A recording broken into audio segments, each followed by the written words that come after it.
성장률이 자꾸 떨어지고 있어요. 지금 침체에 대한 어떤 기운들이 계속 몰려오고 있기 때문일 것 같은데 최근에 국제통화기금 IMF도 우리나라 성장률 전망치를 1.7%에서 1.5%로 또 낮췄습니다. 이러다 보니까 정부가 전망한 게 1.6인데 정부 전망치보다도 낮아지는 수치들이 지금 각 기관들에서 나오고 있거든요. 그러다 보니까 이거 경기 침체 하반기에 올 것 같은데 그 우리 금리 인하 하지 않겠어? 라는 기대가 같이 좀 있어 보이거든요. 어떻게 봐야 됩니까, 이건 참? 예.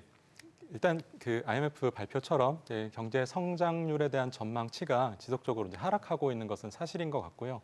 가장 근저에는 이제 중국의 리오프닝이 우리 수출에 호재가 될 것이다. 그리고 그 IMF 전망에서도 중국의 리오프닝이 그 글로벌 경기에 그 상승 작용으로 그 긍정적으로 작용할 수 있을 것이다라는 판단에 의해서 그 성장률을 1월 이렇게 전망을 했었는데 사실은 그 부분이 계속 이제 변화가 되면서 리바이즈가 되면서 성장률이 이제 점차 낮아지고 있는 상황이라고 생각이 되고요.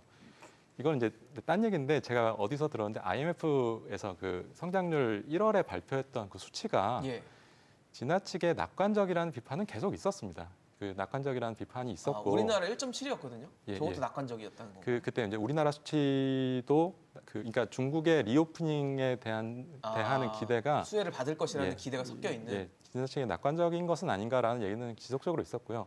실제로 그 작업을 한 사람들은 제가 그냥 뒤로 들은 얘기인데 더 높이고 싶었는데 눌러가지고 그러니까 IMF가 좀 많이 잘못 생각했던 상황이 벌어졌었던 부분이 있고요. 그래서 중국이 그 리오프닝을 하면서 이제 수요를 많이 견인하지 못하는 부분이 있고 우리나라 입장에서 이제 금리와 이제 연계돼서 생각을 해봤을 때 금리가 인하가 되었을 때 환율이 절하가 되고 그 전환된 환율이 수출 경쟁력 그 증가로 이어지는 이 채널이 지금 작동할까라고 생각했을 때 크게 긍정적으로 보이지는 않거든요.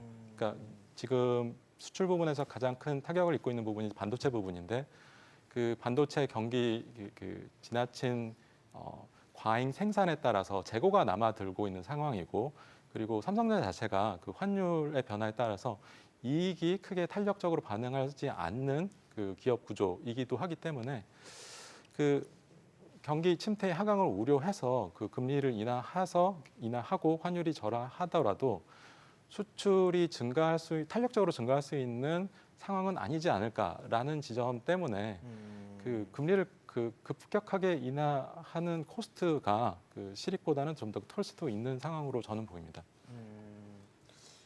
혹시 어떨까요? 계속 성장률 나빠지고 있다라고 하니까 경기 나빠지면 우리도 금리 뭐 계속 높일 수 있는 상황은 아닐 거 아니에요.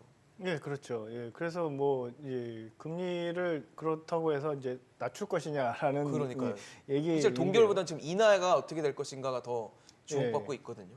근데 아직 모르겠습니다. 이제 뭐 물가 안정 부분에서 아까 뭐 계속 말씀드렸습니다만 아직 우리 타겟존이 보이진 않거든요.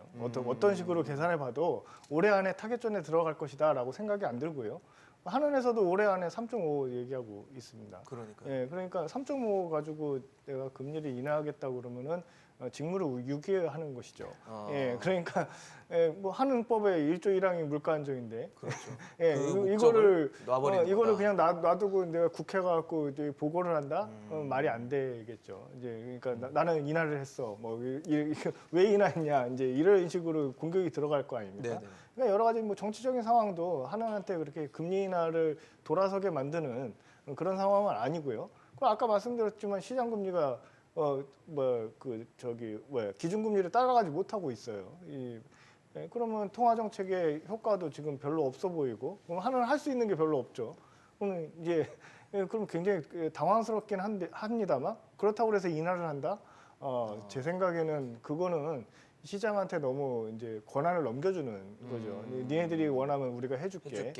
근데 그거는 아니거든요. 지금 통화정책은 시장이 원해서 하는 게 아니라 여러 가지 다른 목표가 있습니다. 이제 그리고 또 지금 뭐 미국이 금리 인하를 하지 않는 상황에서 우리가 먼저 하는 거는 전혀 저는 생각해 보기 어려울 것 독이 같습니다. 될 수 있다는. 왜냐하면 지금도 이제 한미 금리 차가 굉장히 높은 상황이고 그렇죠. 다행스럽게 그나마 미국 금리도 시장 금리가 굉장히 낮아가지고 기준금리는 뭐 4%대입니다만 시장금리 아직 3%대더라고요. 네네. 그러니까 우리나라랑 금리 차가 실제 금리 차가 그렇게 큰 건 아니거든요. 그러니까 우리 그 기준금리로 생각하는 금리 차만큼 큰 게 아니기 때문에 다행스러운 겁니다. 그래서 자금이 안 빠져나가고 있어요. 그러니까 버티고 있는 거거든요. 그렇죠. 한은도 동결로도 할 수도 있고. 그러니까 그러니까 미국은 올린다고 하더라도 25p 올린다고 하더라도 동결로 버틸 수 있는 것이지 이 내릴 수 있는 상황은 저는 절대로 지금은 아니라고 생각을 하고 있습니다.